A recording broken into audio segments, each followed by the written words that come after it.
Barge ও মাছ ধরার নৌকার মুখোমুখি সংঘর্ষে উল্টে গেল নৌকা, নিখোঁজ এক মৎস্যজীবী। ঘটনায় চাঞ্চল্য ছড়ায় দক্ষিণ চব্বিশ পরগনার পারুলিয়া কোস্টাল থানার হুগলি নদীর রায়চক এলাকায়। নিখোঁজ মৎস্যজীবী প্রভাকর ধারা রায়চকের বাসিন্দা। স্থানীয় ও পুলিশ সূত্রে জানা যায়, শুক্রবার দুপুরে হুগলি নদীতে মাছ ধরছিল একটি ছোট নৌকা। সেই সময় একটি বার্জ রায়চক এলাকার হুগলি নদীতে মাছ ধরা নৌকাতে ধাক্কা মারে। ঘটনায় উল্টে যায় মাছ ধরার নৌকাটি। নৌকাতে থাকা এক মৎস্যজীবী সুদীপ দলুইকে উদ্ধার করা গেলেও প্রভাকর ধারা নামের এক মৎস্যজীবী নিখোঁজ রয়েছে। মৎস্যজীবীর খোঁজে হুগলি নদীতে যৌথভাবে তল্লাশি চালাচ্ছে মৎস্যজীবীদের নৌকা ও পারুলিয়া কোস্টাল থানার পুলিশ। কি ঘটনাটা ঘটেছে?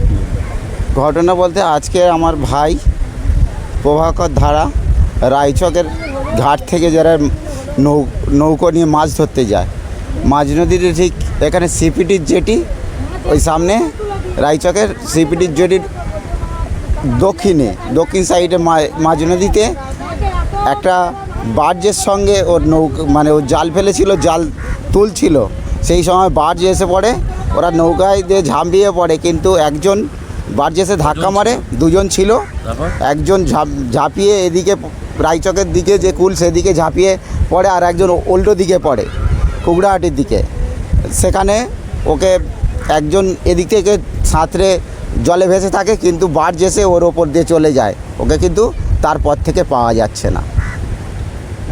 এখন তারপরে পুলিশ আসে, রামনগর থানার পুলিশ এসে এখানে জল পুলিশ থাকে, তারা খোঁজাখুঁজিও করেছে। ওটা ঘটনাটা 11টা থেকে 12টা, ওই 11:40-এর মধ্যেই ঘটনাটা ঘটেছে। সেখানে আমার আর ওকে সেই দিয়ে পাওয়া যাচ্ছে না। অ্যাক্সিডেন্টের পর থেকে খোঁজ চলছে। ওদিকে আমাদের এই ঘাটেরও নৌকা দুটো নৌকা এখান থেকে নিয়ে ধার ধরে খোঁজাখুঁজি চলছে, কিন্তু এখন আমার ভাইকে প্রভাকর ধারাকে খুঁজে পাওয়া যাচ্ছে না। কখন বেরিয়েছিল সকালে, জোয়ার যখন ওঠে ওই 10টার দিকে, 10টা সাড়ে 10টার দিকে বেরিয়েছে। আমার ভাইকে যদি পাওয়া যায় তো আমার এই মা গঙ্গা যেন আমার ভাইকে ফিরিয়ে দেয়, এই আশা করি। আর এবং এই পুলিশের সহযোগিতা এবং প্রশাসনিক যেভাবে কেউ সহযোগিতা করছে, আরও একটু আমার ভাইকে যারা খুঁজে দেওয়ার ব্যবস্থা করে, আমি এই প্রশাসনের কাছে এইটুকুনি কামনা করি। আপনার ভাইয়ের সঙ্গে যে ছিল তার নাম? সুদীপ দলুই। আপনার ভাই মূলত মৎস্যজীবী? আমার ভাই মৎস্যজীবী। কে আছে পরিবারে? ওর বাবা মা, আমার কাকা কাকিমা আর বৌমা, একটা ছোট বাচ্চা একটা মেয়ে আছে, বছর 1.5 হবে। আপনার নাম? আমার নাম বিশ্বজিৎ ধারা। দেখাচ্ছি আর গামছা দেখে তবুও শোনে না। লাস্টে কী করেছে, সামসামনি ধাক্কা মারতে আমরা দুজন দু সাইডে ঝাঁপ মেরেছি। আর লাস্টে পোস্টারে ওই লঞ্চ ছিল, ওখানে আমাকে তুলে নিয়েছে, তাকে আর পাওয়া যাচ্ছে। তোমরা কী করছিলে তখন ওই জাল টানছিলাম, এবার গামছা দেখাচ্ছি মানে তবুও সরে নেই। লাস্টে কী করবো, সামনাসামনি এসে গেছে, আমরা দু সাইডে লাভ মেরেছি।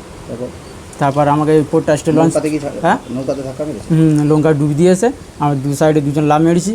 মানে আমি পোর্টাস্টের ভ্যাসেল যেটি উঠে গেছি লঞ্চেতে, আর তাকে খুঁজে পাওয়া যাচ্ছে। হ্যাঁ, কোনোভাবে উঠতে পেরেছি, এরকম ইশারা দিচ্ছিল হাত দিয়ে, তারা দেখতে পেয়ে তুলে নিয়েছে। তারপরে তাকে আর দেখতে পাবো না, তাকে আর দেখা পাইনি। তারপর তুমি কী করলে? তারপরে লঞ্চে আমাকে তুলার ঘাটে ভিড়লো। দুজনে তো একসাথে গিয়েছে। এখন তাকে পাওয়া যাচ্ছে না, কতটা ভয় লাগছে? এখন তাকে পাওয়া যাচ্ছে না, কতটা ভয় বলবো? ভয় লাগছে, এবার মনে হয়তো দুঃখ লাগছে। একসঙ্গে ঘুরতাম, আর একসঙ্গে ডিম যেতাম, আর কী করবো, চিন্তা লাগছে। ওই যে বাজ আসছিল তার গতিবেগ কেমন? গতিবেগ রানিং ছিল খুব। গামছা দেখেছি, তবুও তারা সরেনে সোজা আসতে। লাস্টে বুঝে সুঝে আমরা দুজন দুই সাইডে লাভ মেরেছি। আমাকে লঞ্চওয়ালা দেখাবে তুলে নিয়েছে, তাদের ও আর তার পাওয়া যাচ্ছে না। একসাথে গেলে ফিরে এলে, কিন্তু এখন বন্ধুর খোঁজ পাওয়া যাচ্ছে না, বন্ধুরা খোঁজ পাচ্ছে। কতটা তোমার খারাপ লাগছে কি? খারাপ লাগছে, একসঙ্গে ঘুরতাম, খারাপ তো লাগবেই। তো কি এই নদীতে মাছ ধরার ক্ষেত্রে যে নিরাপত্তাগুলো নেওয়া উচিত, সেগুলো কি থাকে বা থাকে না? অনেক সময় ছিল তো, এবার হুটুক কারণে এটা হয়ে গেছে, আর কি আর বলবো। কী নাম তোমার? আমার নাম সুদীপ দুলে।